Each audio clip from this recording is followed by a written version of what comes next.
Il-Prim Ministru Joseph Muscat ħabbar li ħad deċiżjoni li jagħti parir lill-President biex tingħata maħfra presidenzjali lil persuna li qed issostni li taf min ordna l-assassinju ta' Daphne Caruana Galizia. Din id-deċiżjoni qed noħodha waħdi.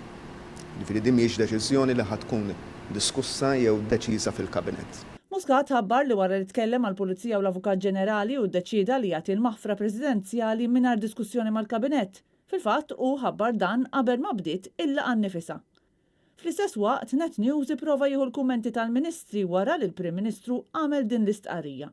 Wieħed mill-ewwel Ministri li ħareġ mill-laqgħa kien il-Ministru tal-Affarijiet Barranin u ex-Ministru tal-Intern Carmelo Abela li kif staqsejnieh dwar il-maħfra presidenzjali ma listninx lanqas kelma waħda u baqa' dieħel dritt fil-karozza li kellu tistennih. Il-maħfra presidenzjali?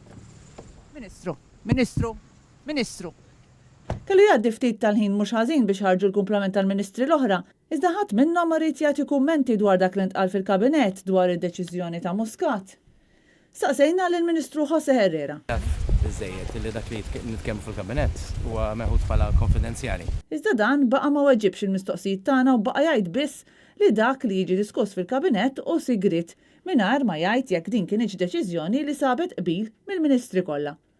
Bl-istess mod ipprova jiddevja d-deputat mexxej Laburista l-Ministru Chris Cardona. Jiena minix se nitkellem dwar dak li ntqal waqt fil-Kabinett. U l-aħħar li ħareġ kien id-deputat mexxej ieħor tal-Partit Laburista, d-deputat Prim Ministru Chris Fern, li wkoll kien esklus mid-deċiżjoni ta' Muscat. Bid-deputat Prim Ministru nnifsu jitlaq minn Kastilja mingħajr ma jwieġeb. U ftit sigħat wara staqsejna lill-Prim Ministru nnifsu jekk kienx hemm konsens dwar din id-deċiżjoni mill-Kabinett b'Joseph Muscat iwieġeb li ma ddiskutejniex. Ma kienx hemm konsens, ġifieri. Ma ddiskutejniex.